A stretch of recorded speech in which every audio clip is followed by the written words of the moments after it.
we want to tomorrow, and we're inviting Houston to show the public support of a hometown student, a person who honed their skills at Nimitz High School as a basketball player, and as well graduated from Baylor University, and has gone on to be an Olympian, and as well to be a renowned member of the WNBA, being first and second in terms of playing and performance in the WNBA. Tomorrow, we invite the community to join us. Basketball players, retired. We will be at the Toyota Center at 6 p.m. I'm delighted to have as my collaborators the Honorable Commissioner Rodney Ellis, the Honorable Mayor Sylvester Turner, all of whom will be present, and of course, the President of the NAACP. But the focus is on the people of Houston, her fellow students from Nimitz, and all of you. It is free, and we hope to make it as hospitable as possible. It is in the evening at 6 p.m. We want to accommodate all those who are working, and otherwise, we hope you'll bring your children. Because as we rally to support her, as we explain what it means to not live in a democracy, and how it is important for democracy to embrace one of our fellow Texans, we will then go into a prayer vigil. And we'll be receiving music from some of our renowned musicians in this community, including a video, because she has to be out of town, from Yolanda Adams. We will be listening to prayers from a variety of individuals, and we will do this together as a community. We will do this together as a community. We hope that we will have some greetings from the U.S. Department of State, and as we are speaking, more and more is being added to the program. But I am very excited because of the heroism of this individual, that the Trevor Reed family will be joining us tomorrow.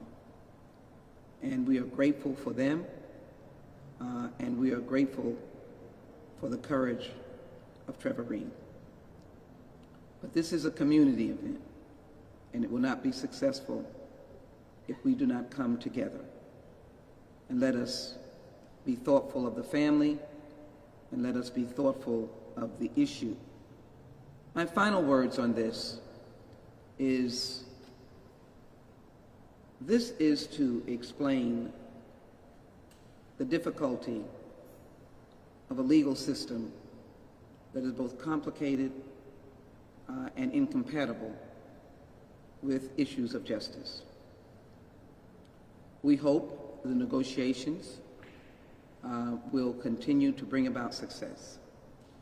We hold this rally because we know that there is a pending court date. With that in mind, we want everyone to know that there's no divide between Congress and the administration on fighting for Brittney Griner and Paul Whelan, both of whom are still held.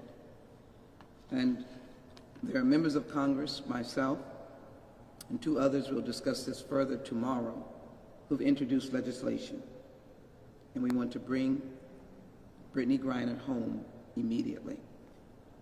So I thank you very much, and will now ask Commissioner Ellis to come forward and to offer comments about his collaboration on this day. We will follow this with our discussion on the issue of gun violence in America and the issue of guns in Texas right after this. Thank you. First, I want to thank Congresswoman Sheila Jackson Lee. She is always on point and on time. When Brittney Griner was first arrested, she was informed, she and her colleagues, there's a time to lay low and you work the diplomatic channels and there's a time to ramp it up. It's now time to ramp it up. So it's important for you, the media and your viewers, to show some support for a hometown hero. Brittney Griner and her spouse obviously have been under tremendous pressure. She was one of our own. So it's important to do this here in Houston. It's important, Congresswoman, that you were able to arrange to have it at the Toyota Center. That is just so significant. Mayor Turner will be there. As she said, Bishop Dixon, the head of the NAACP, will be there. Representative Reynolds, other community leaders will be there. So this is a clarion call to the public, saying you come, and come with your family. Many years ago, Congresswoman, as a staffer to one of your predecessors, I also know how important public support is. I can remember at a time when most people were critical of it, when Congressman Leland went to Cuba not once but several times. The one trip I went on, he was bringing back someone that one of his Republican colleagues asked him to go and use his relationships in that country to bring this young woman and her boyfriend back to Houston. So it is important. And without the Congresswoman's leadership, we would not be here. She called on short notice, asked the mayor, asked me. We put out a robocall to about 10 or 15,000 households. I think that's going out as we speak. So we need the media to get the word out. And it is important that we also show sensitivity to Paul Whelan and his family as well. He may not be our hometown person, but he's one of ours. He is in America. And it's important to note that even if our country has problems with Russia, for good cause we do, this is the issue that goes beyond governments and disagreements that they have. We're talking about a young woman in the prime of her career being detained in a foreign country. So it's all about bringing Brittney home. So, Congresswoman, thank you for your leadership on this. Thank you so very much. Thank you. Thank you so very much. Representative Reynolds is the vice chair of the the State Black Legislative Caucus, soon to be the chair. And I'd just like him to say a brief word. Then will come the chair of our Free Brittney Committee, Dooney Hebron, and she'll introduce Carl Davis, who is an active member of this committee. Then we will go into the gun issue, and we'll add Mr. Espinoza at that time, and he'll be able to speak both in English and Spanish about both issues after the gun presentation. Chairwoman, Thank you, Congresswoman Sheila Jackson Lee, for your enormous leadership. One of the things that I'm so proud of Congresswoman Sheila Jackson Lee for doing is to elevate the issue of gun safety and bringing common sense gun reform to Texas through her role as Congresswoman in her role as one of the chairs of the Judiciary Committee. I want to thank you and Chairman Nadler for your tremendous leadership in making sure that that was front and center, because what some people may not realize is that what Governor Abbott failed to mention in his press conference when he was trying to deflect upon New York and LA and Chicago and their gun violence was that Congresswoman Sheila Jackson Lee, and you know this, that Texas leads the nation over the last decade in mass shootings. We're number one. And what did we do in response to the shooting in El Paso, in Santa Fe, in Sulphur Springs? What did we do the first legislative session after that when they made hopes and prayers and promises to those families? We passed open carry and we passed permitless carry. And so, Congresswoman Sheila Jackson Lee, thank you for your leadership in making sure that there will be federal legislation, because until Texas leaders become serious, we won't have it in Texas. We had legislation that the Democrats put forth, we couldn't get passed for red flag laws, okay. And thank you for your leadership in bringing it forth with Brittney Griner. I know that, like my daughter and all the young ladies who look up to her as a sports hero, that we need to make sure that we elevate the call that she be released from Russia. Thank you. Thank you, sir. Chairwoman Hebron. First, I want to thank Congresswoman Jackson Lee, not only as a lawmaker, but a mother and a historian, for taking the lead since the first day which Brittney Griner was detained in Russia, for fighting to bring her home. We want to bring Brittney home. She's not only a daughter of this city, but she is a well-known and remarkable national figure. Russia is not a place for anyone to be detained, let alone a woman. So we are working alongside with Congresswomen and our leaders in this community to fight and bring in Brittney home. So please join us tomorrow at the Toyota Center from 6 p.m. to 8 p.m. as we all gather, as Houston gathers, to let their voices be heard, to bring Brittney home. We will be having a rally from 6 to 7, and we will have a prayer vigil from 7 to 8. So please join us, and let us send our voices out so that people can hear us, Russia can hear us, and release our daughter and send her back home to us. Let us make sure that we keep Brittney and her family in prayer, and let me thank publicly, as I will do, both President Biden and the U.S. Department of State, who have been constantly engaged in this effort for both Brittney Griner and Paul Whelan. It is important to note that both of them have been declared wrongfully detained. They are hostages. And so it is important now for us to be as open with our desire for her to come home and to show the unity not only of this community but of the state of Texas. And that's what we intend to do tomorrow. So thank you all very much for that, and we'll have more to say about the legislation, and there'll be more persons on the program that you will hear from in their commitment and their ability to talk about this important matter. I chair, as I said, the Committee on Crime, Terrorism, and Homeland Security. It was on this past Thursday that we had a marathon mock-up of the new bill that has packaged some of the best aspects of reasonable gun safety legislation. We started early in the morning, and we finished about 12 hours later. It was a contentious markup. That is where you make the bill ready for the floor. But those of us who wish to promote, to honor, to humble ourselves in recognition that there is a war on our children, held our ground. And we chose, sadly, to stand with those dead children who live no more, their legacies, over the really nonsensical argument that this is taking away the Second Amendment. Every member of Congress has no authority to remove the Second Amendment.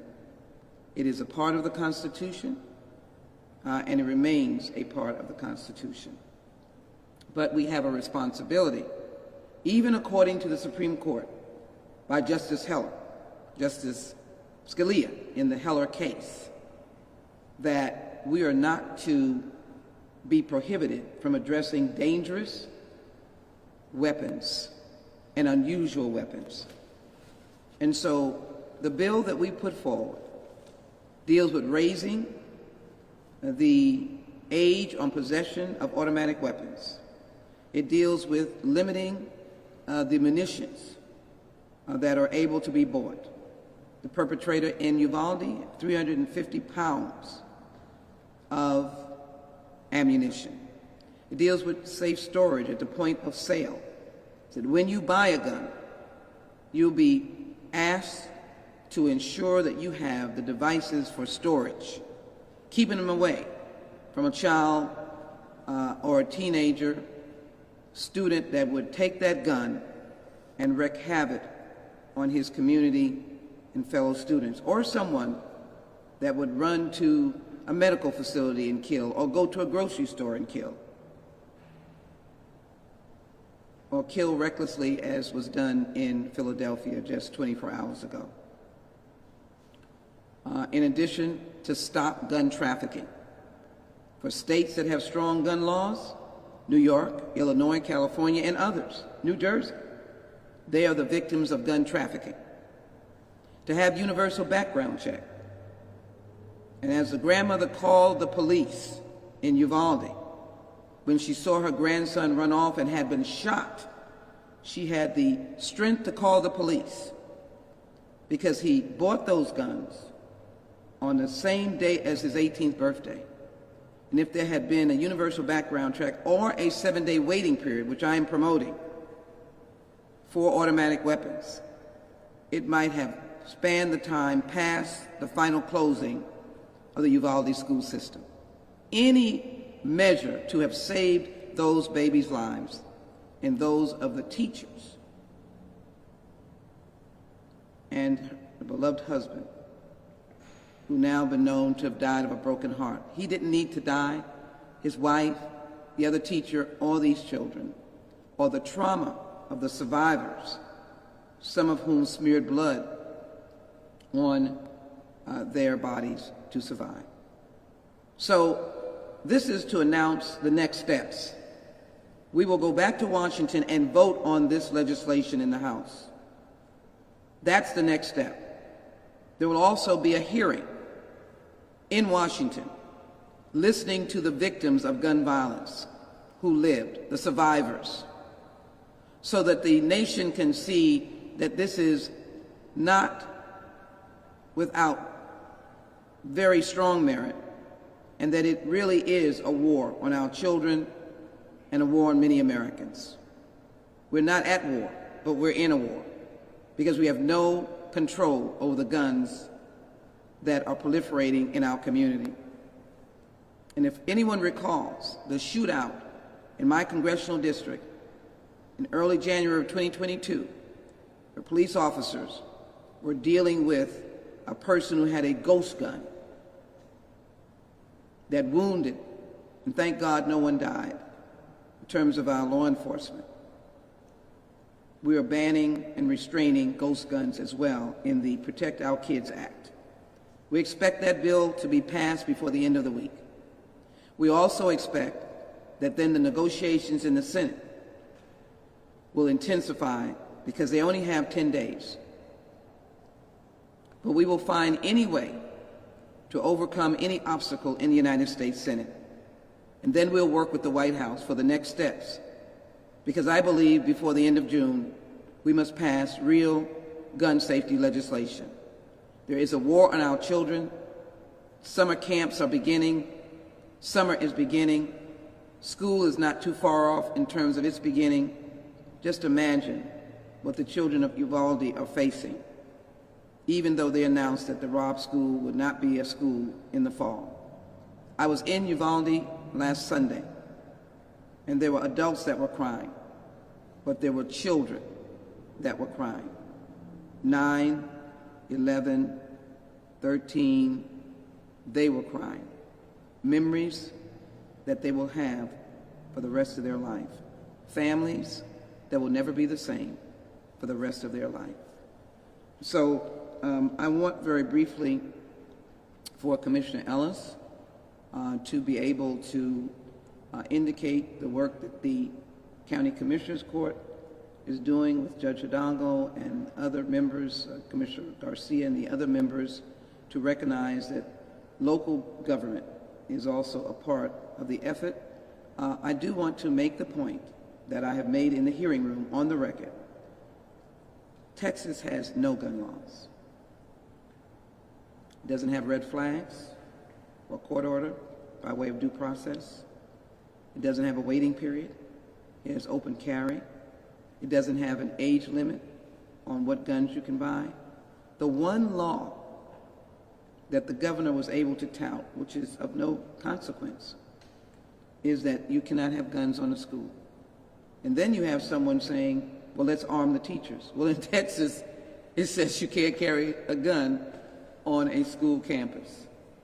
But it has no laws that would have helped save those babies. A simple waiting period, 7 days for automatic weapons, could have stopped, as I said, Salvador.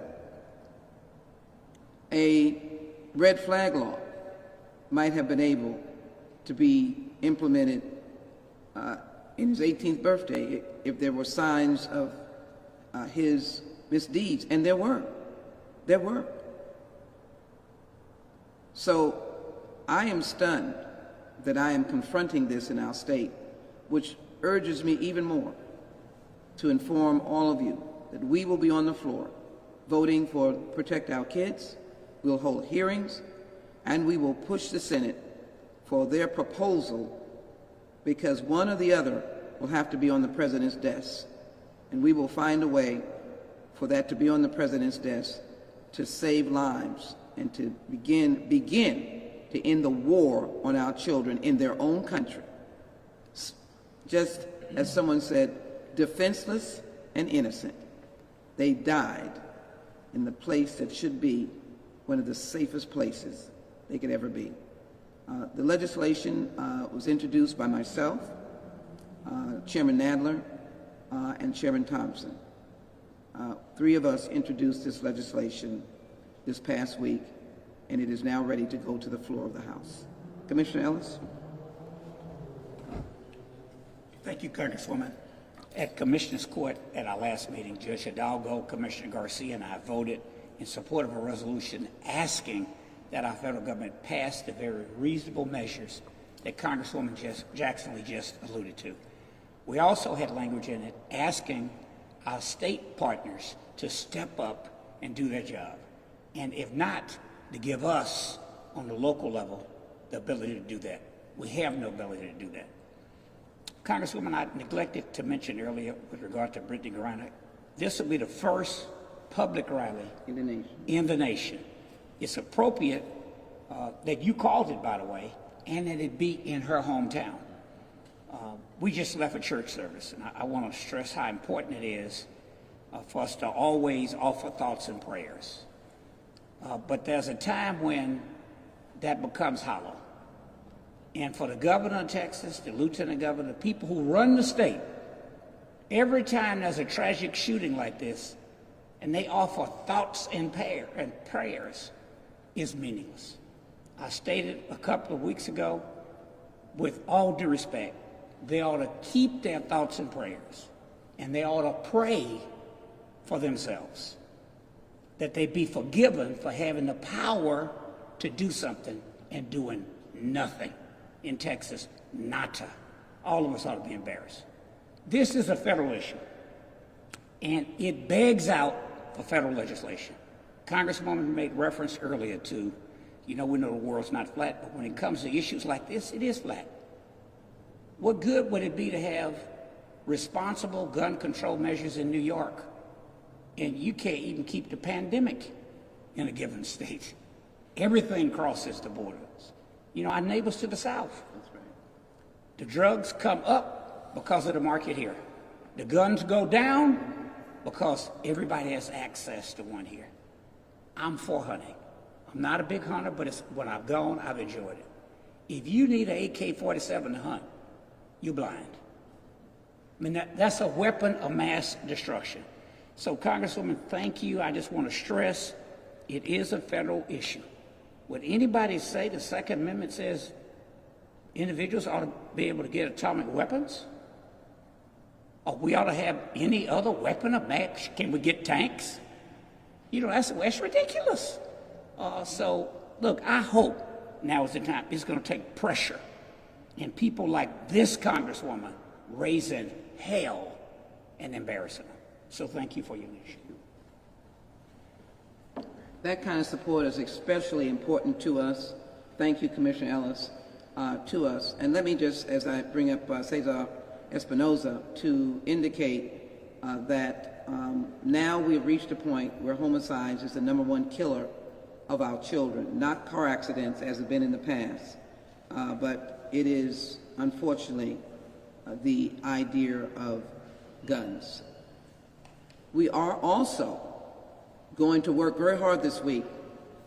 It's only 5 days to put an assault weapons ban on the floor of the House. Let me be very clear. The assault weapons ban has a number of listed weapons that are banned. It has 30 to 40 pages of automatic weapons, including a Ruger, that are not banned. We should understand that are not banned. So it is wrong to represent that we are taking away every automatic weapon. The writers of the legislation were careful to get a few absolutely killer weapons, like an AR-15 style weapon, off the streets, but there are 40 pages of weapons not banned. And so for those, we would hope for a 7-day waiting period. And then, as the chair of a subcommittee, we know that people are hurting in Uvalde. We will respect that they are hurting, but we know that we need to bring a congressional hearing to Texas so that we can hear the people speak. And we will be respectful, and it will be in time that is respectful to the mourning, the hurt, and the pain that is in this state right now. Let me ask, as we all know, the persons killed were Hispanic. Persons killed in El Paso were Hispanic. Persons killed in Buffalo were black. But the persons killed in Sulphur Springs at a church were not black or Hispanic. And so it's the world of people from all over that are being the victims and survivors of gun violence. When will the nation wake up? And when will the nation choose humanity, choose courage, and choose action? When will our elected officials, who are the public servants and the doers of the word of our constituents, choose humanity, courage, and action? I've already chosen to accept that at this time. Mr. Espinoza. Thank you, Congresswoman Sheila Jackson Lee. We want to number one express our full support for the event tomorrow. We want everybody to come out. This is not for a single community, but rather all Houston to come out and in one single voice say that we want Brittney back. She is one of our own, and we want to make sure that as one of our own, we protect her and we bring her back. So, primero queremos expresar nuestro apoyo total para el evento que va a ocurrir mañana a las 6 de la tarde en Toyota Center. Queremos invitar a que la comunidad sea partícipe porque ella es una persona de Houston y queremos que Houston le demuestre su apoyo a ella y demuestre que estamos aquí para ella y para traerla de regreso. Va a ser a las 6 de la tarde en el Toyota Center y les pedimos que vengan. Es un evento familiar para que vengan y primero sean parte del evento y después sean parte de la vigilia que va a ocurrir también mañana. So, y también vamos a estar participando por Paul Whelan para que también a él se regrese, aunque no es del área de Houston, es importante que lo regresen aquí a los Estados Unidos. On the second thing, which is gun violence, our community is still rattled by the events that happened in Uvalde. Many parents have called us already expressing fear of returning their kids to school the next school year. And the question that we must all ask ourselves is why? Why must parents live in fear? Why should the kids live in fear? A few days after we had the vigil just outside of this building, I was talking to my 16-year-old sister, and she was telling me that they have active shooter drills at the school. And she says that they don't know when they're going to happen, and they just happen, and at some point they don't even know if it's a real active shooter or if it's just a drill. So why should my 16-year-old sister, my kid, and other kids have to live in this constant fear? There's a saying in Spanish that says, el que nada debe nada teme. He who does not owe anything shouldn't fear anything. So why are people so afraid to undergo background checks? Why are they so afraid to to be responsible gun owners. And that's a question that we posed to the NRA last week, and that is a question that we will be, expressing every time, whether it's a congressional hearing, whether it's in DC, whether it's on the streets, we will be expressing that thought. Muy importante que nuestra comunidad todavía está sufriendo de los efectos que pasó en Uvalde. Hay mucha preocupación en la comunidad, mucha preocupación inclusive de familias que no saben si el retorno a la escuela del año que viene va a ser, van a regresar a sus hijos a la escuela o si los van a mantener en la casa. Y los padres no tienen que vivir en ese miedo. Los padres deberíamos de vivir con la seguridad que si nuestros hijos van a la escuela, van a regresar. Sea en la parte, una de las cosas que se propone en el bill que está ofreciendo la congresista Sheila Jackson Lee es que haya responsabilidad, que se responsabilice a las personas que tienen armas para que sean portadores de armas, pero que sean responsables con el cargamento que ellos llevan. Y como dice el dicho, el que nada debe, nada teme. Si no tienen nada que temer, ¿por qué tienen tanto miedo a que se les cuestione su involucramiento en crímenes pasados o que se les haga algún tipo de licencia para portar armas? Estamos aquí, le queremos agradecerle a la congresista Sheila Jackson Lee por su liderazgo y de nuevo ya está trabajando en Washington DC por las familias latinas, por las familias afroamericanas, por todas las familias que viven en Houston. And we want to thank you for always stepping up for communities of color, for our communities, for your district, and for the entire city of Houston.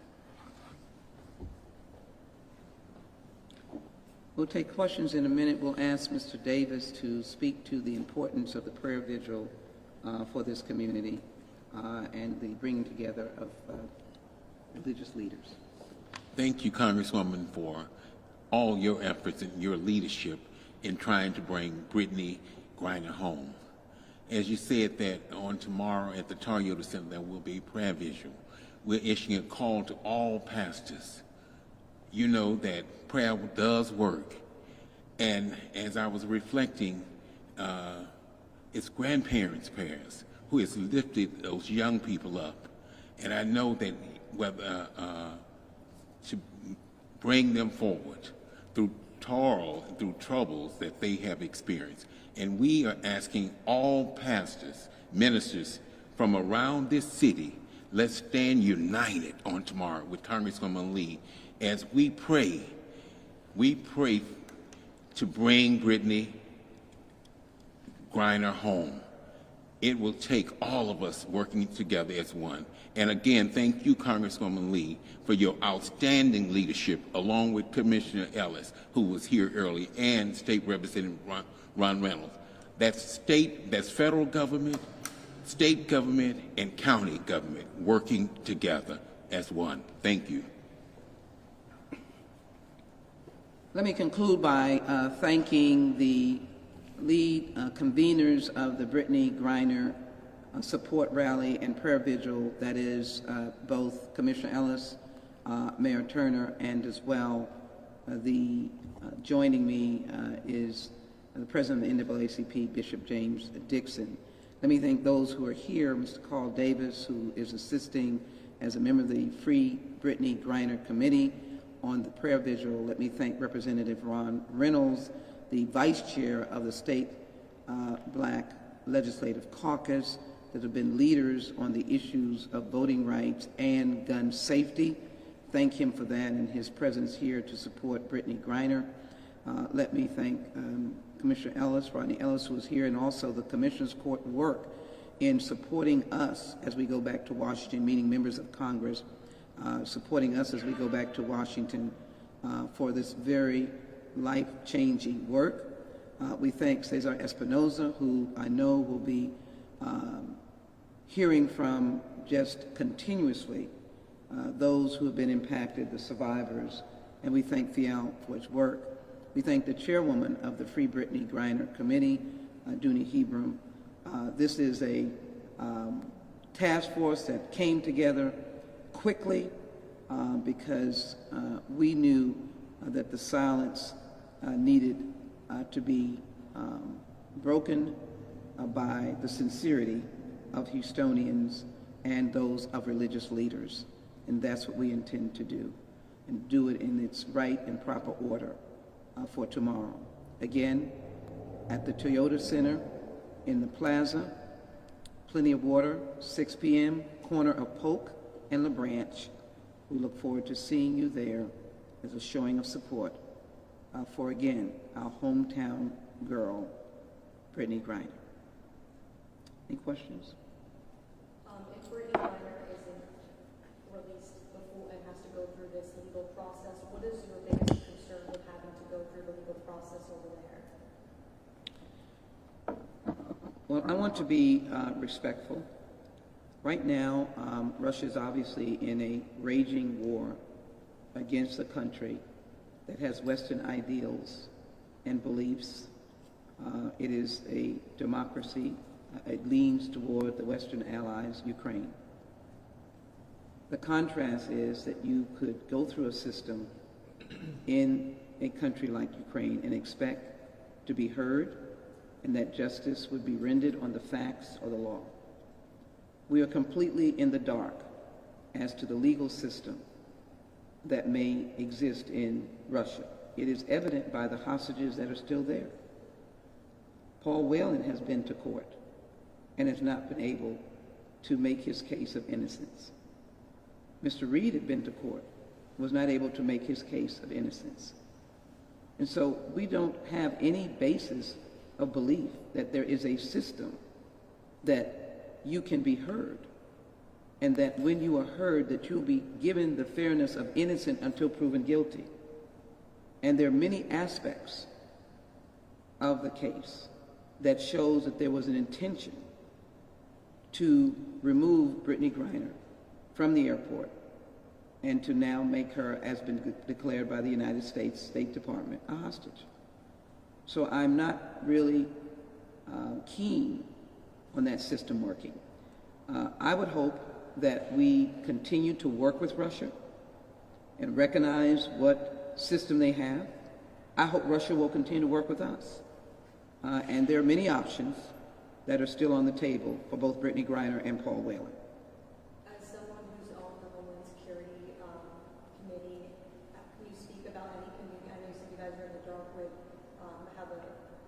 legally how it's working over there, but any communication whatsoever that you can speak of that you know of? Well, I'm going to be generic and say there were communications last week, and we're waiting to get a report from those communications.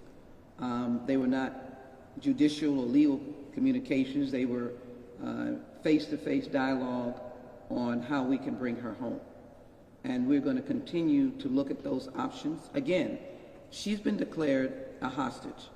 The person that is in charge is the hostage negotiator out of the State Department. That is important and a big deal. We wish that wasn't the case. But those negotiations will go on outside of any legal issues and cases that may be in the future. And you mentioned the Reed family is going to be there. Can you talk about the significance of them being there? Well, I want to respect them and say that we are humbled. We're absolutely humbled. It is enormously significant. I had the privilege of working with them before their son was released. Their deep passion for America is without question. And their love of America and their love of all the hostages that are there. When they were speaking for their loved one, they spoke for Brittney Griner and Paul Whelan. And I will say this tomorrow, Paul Whelan's sister that is in New England said that she is praying for Brittney Griner to be released, and we are praying for Paul Whelan to be released, that they're all there. And we know that we're pushing them forward for the United States to put them at the very front of their efforts. So it is a humbling experience to know that someone who has been previously held, and none of us can stand in those shoes, none of us could even imagine, will come to stand with this community regarding a Houstonian who is now held hostage, and that we will not leave out Paul Whalen, who has been there really for a very long time. We think tomorrow we'll hear more about these issues. What else? Thank you so very much. It's a Sunday afternoon. We can't do anything. Again, let me just say Brittney Griner, support rally and prayer vigil, the great wealth of support that we've gotten. We're excited about it. Obviously, athletes are scattered across the nation, but the players that are coming, we're excited about. The contributions of our young people that are going to be present, we're excited about it because it's going to bring our community together. And that's what we're going to do tomorrow. We're going to be together tomorrow at 6 p.m., Toyota Center. With my Spanish, it'll be mi casa es su casa. My house is your house. I need you there tomorrow, 6 p.m., Toyota Center, La Branch and Polk. Thank you so very much. For Brittney Griner.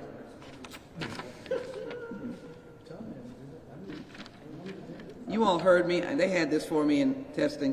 I didn't use it, so. No, it's okay. Like you say, mi casa es su casa, so next time we're going to need coffee. Yeah. Some kind of little snacks, you know. So you say mi casa es su casa. I'm guilty. Thank you for being faithful. I